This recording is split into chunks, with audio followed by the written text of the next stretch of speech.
La vigile matinale provient de l'œuvre de Monica Diaz, Méditation quotidienne au féminin. La méditation de ce matin, aujourd'hui, 15 octobre 2024, est tirée de Matthieu 27, verset 54. Vraiment, cet homme était fils de Dieu. Vraiment, sans blague, page 297. Dans son pire moment, Jésus a été l'objet de 3 blagues ou moqueries destinées à le ridiculiser. Ceux qui les ont proférés ignoraient que, derrière ces mensonges apparents, se cachaient 3 grandes vérités, précisément celles qui fondent notre foi. Les soldats se moquaient de lui en disant « Salut, roi des Juifs !»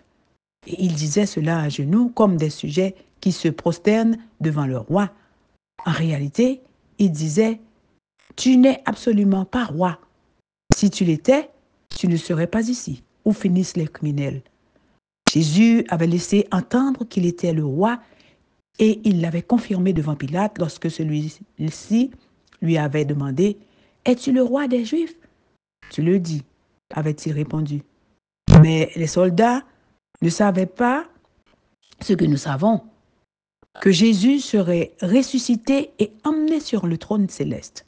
Vérité numéro 1, Jésus est le roi, non pas des Juifs, mais de l'univers. Amen. Les principaux sacrificateurs, avec les scribes et les anciens, se moquaient aussi de lui et disaient « Il a sauvé les autres et il ne peut se sauver lui-même. » L'ironie était claire.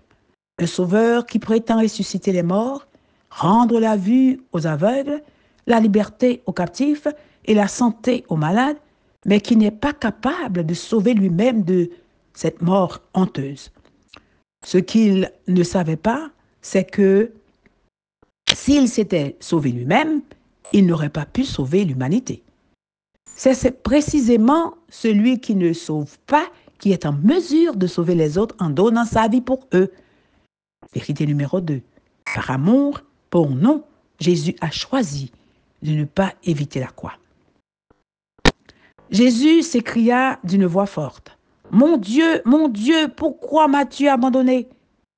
Quelques-uns de ceux qui étaient là l'entendirent et disaient, « Laisse, voyons si Élie viendra le sauver. » Devant ce manque apparent de confiance en Dieu de la part du Christ, les personnes présentes se sont moquées. Mais seule une confiance absolue dans le Père pouvait expliquer le fait même qu'il était là, suspendu à une croix, faisant la volonté de celui qui l'avait envoyé.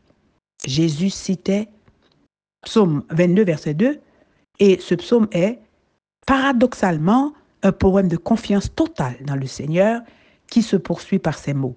« Pourtant, tu es le Saint qui siège sur ton trône. » Vérité numéro 3, la volonté de Dieu est plus importante que la nôtre. Amen, amen, amen. Vraiment, sans blague. Que Dieu vous bénisse. Bonne journée.